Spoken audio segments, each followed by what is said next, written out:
नमस्कार। मैं डॉक्टर कुमारी मनीषा, सहायक प्राचार्य, हिंदी विभाग, कमला राय महाविद्यालय, गोपालगंज, जयप्रकाश विश्वविद्यालय, छपरा। मित्रों, आज मैं रीतिकाल के सुप्रसिद्ध कवि बिहारी लाल के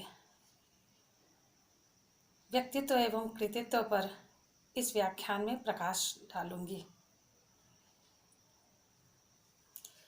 रीतिकाल हिंदी साहित्य के इतिहास का तीसरा काल रीतिकाल है। रीतिकाल में 3 तरह के कवि हुए: रीतिबद्ध, रीतिमुक्त और रीतिसिद्ध। रीतिसिद्ध कवियों में बिहारी लाल का नाम अग्रणी है। बिहारी लाल का जन्म ग्वालियर में सन 1595 ईस्वी में हुआ था। इनके पिता का नाम केशव राय है।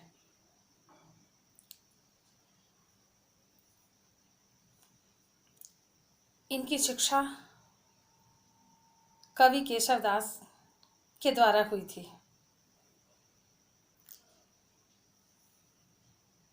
जिन्होंने संस्कृत का ज्ञान दिया। उसके बाद वह जब आगरा आए तो उन्होंने उर्दू और फारसी की भी शिक्षा ग्रहण की। 8 वर्ष की उम्र में पिता के साथ वह ओरछा आ गए। इनके गुरु का नाम नरहरि दास था।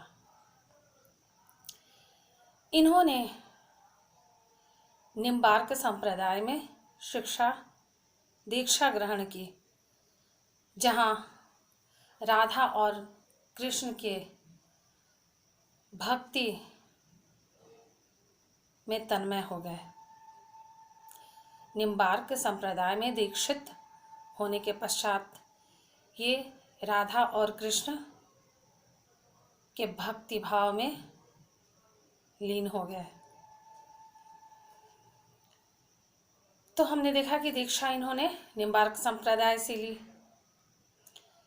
तत्पश्चात शहजादा खुर्रम के कहने पर वह दिल्ली आए।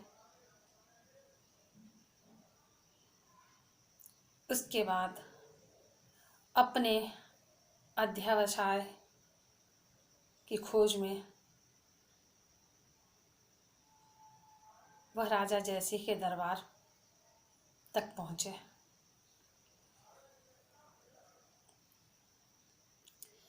राजा जयसिंह के दरबारी कवि थे।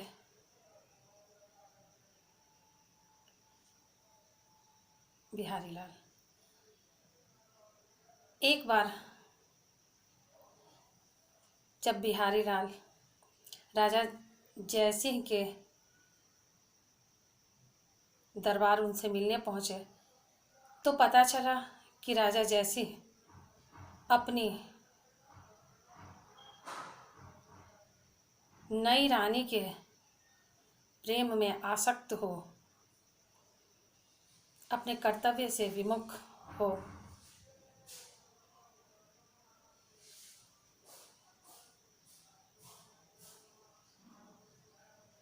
प्रेम में डूबे हुए हैं। तब उन्होंने बिहारी लाल ने अन्योक्ति के माध्यम से, एक दोहा के माध्यम से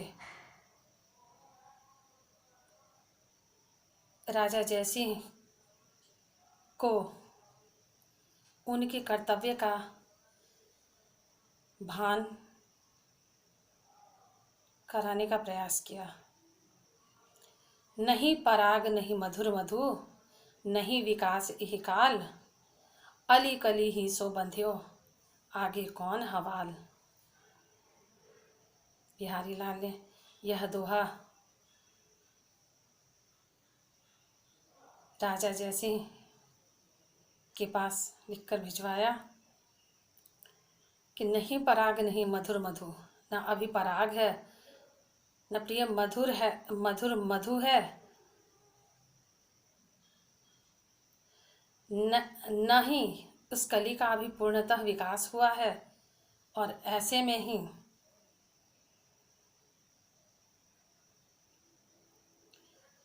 भंवरा उस कली से ही बंध कर इस तरह बंध गया है कि उसे कुछ एहसास नहीं।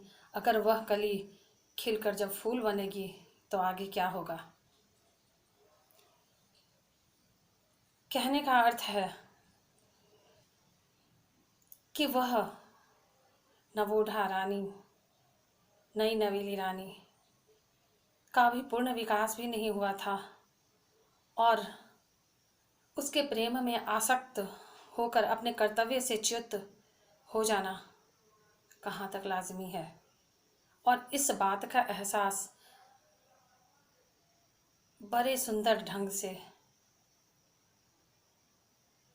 बिहारी लाल ने राजा जयसिंह को करवा दिया।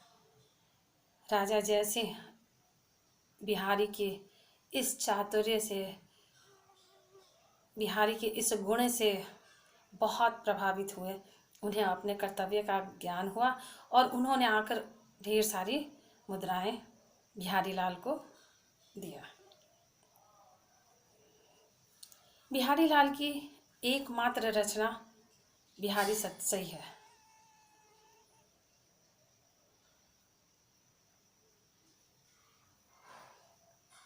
बिहारी लाल का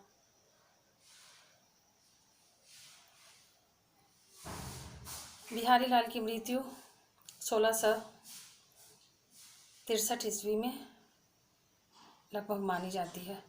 लगभग 1663 ईस्वी में बिहारी लाल की मृत्यु मानी जाती है। सतसई, इनकी एकमात्र सतसई बिहारी सतसई के नाम से प्रसिद्ध है, जिसमें 719 दोहों का संकलन है। इस दोहा में हम देखते हैं कि एक त्रिवेणी मिलती है।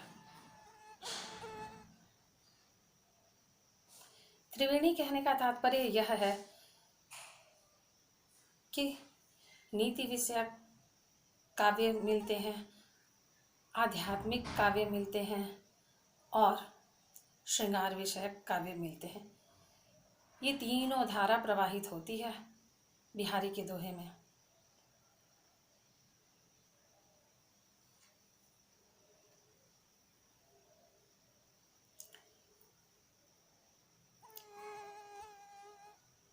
बिहारी का प्रमुख रस श्रृंगार रस हम कह सकते हैं। श्रृंगार रस प्रधान रस है और इनकी भाषा साहित्यिक ब्रज भाषा है, जिसमें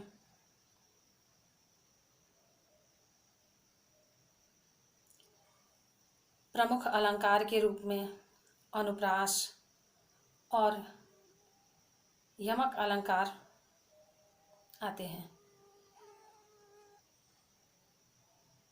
कनक कनक ते सौगुनो, मादकता अधिकाय, यह खाए बौराए जग वह पाए बौराए। अर्थात कनक कनक ते सौगुनो, सोना में कनक अर्थात सोना, कनक अर्थात धतूरा। तो एक का अर्थ है धतूरा और दूसरे का अर्थ है सोना। कनक कनक ते सौगुनो, मादकता अधिकाय। सोना में धतूरा से 100 गुना अधिक मादकता होती है। यह पाए बौड़ाए जग वह खाए बौड़ाए। एक को खा करके बौड़ाता है जग, तो दूसरे को पा करके ही बौड़ा जाता है।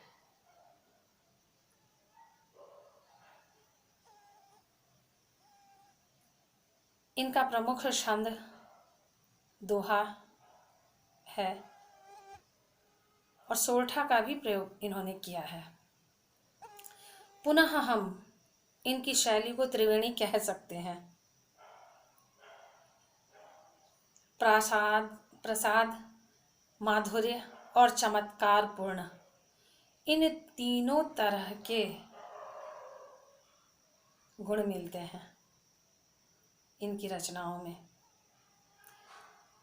भक्ति तथा नीति विषयक जो रचनाएं हैं उनमें प्रसाद गुण की प्रधानता दिखाई देती है, वह प्रसाद गुण से युक्त है। श्रृंगार परक रचनाएं माधुर्य गुण से, जिसमें संयोग और वियोग दोनों तरह के श्रृंगार का वर्णन है।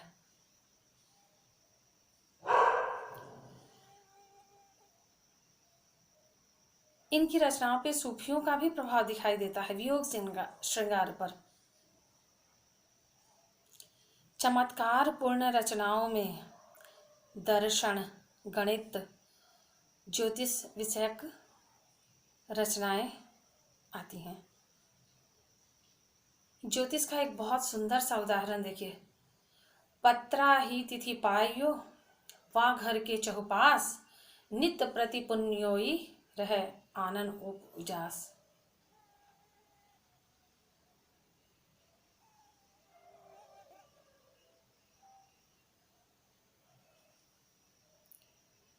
तो बिहारी की रचना में ऐसे चमत्कारपूर्ण कई दोहे हैं। इनकी तुलना महान कवि देव से भी की जाती है।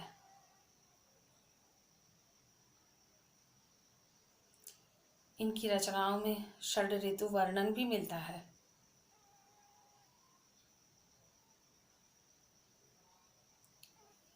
इन्होंने गागर में सागर भरने जैसी बातें कही हैं।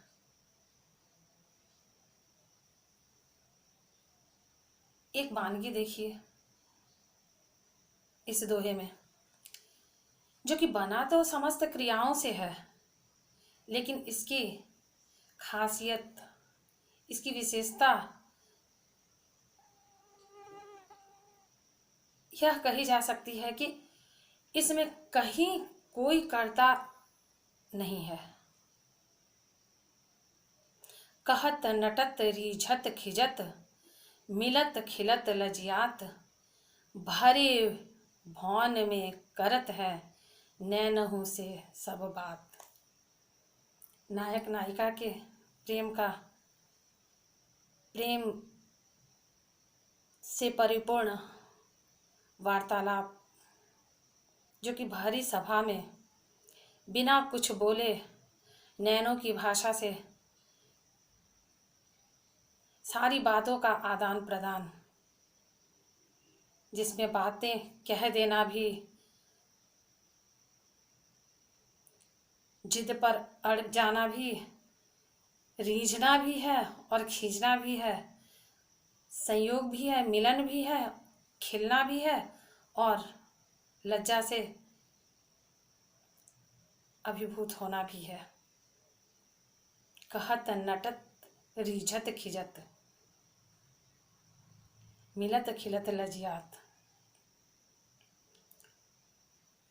यह सारी क्रियाएं भरे भवन में, भरी सभा के बीच में दोनों आंखों के द्वारा ही संपन्न हो जाती हैं। नायक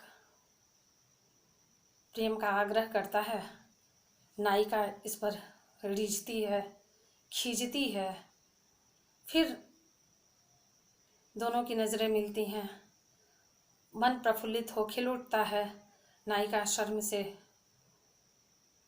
नज़रें झुका लेती है। ये सारी चीज़ें, ये हाव भाव की भंगिमा के माध्यम से इन सब चीज़ों की चर्चा कर देना, ये गागर में सागर ही तो है, गागर में सागर भरना ही तो है, जो कि बिहारी से ही संभव है।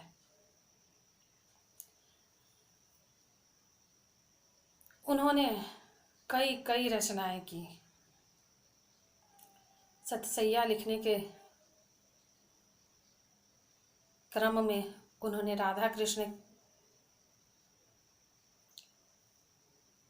की स्तुति करते हुए लिखा है, मेरी भव बाधा हरो राधा नागरी सोय, जातन की झाई परे श्याम हरित दुति होए। अर्थात हे राधा नागरी, मेरी भव बाधा को हरण करना, मेरी बाधाओं का हरण करना,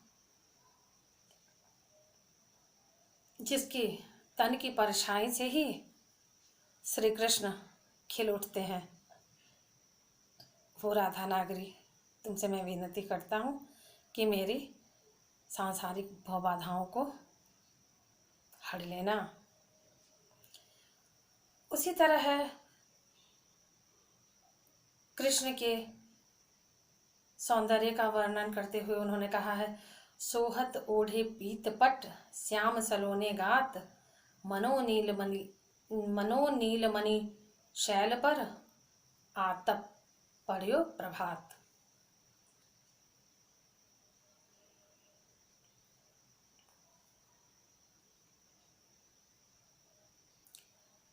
उन्होंने बहुत बड़ी बड़ी बातें कही। उनका एक दोहा देखिए, या अनुरागी चित्त की गति समझे नहीं कोई, ज्यों ज्यों बूढ़े श्याम रंग त्यों त्यों उज्जवल होए।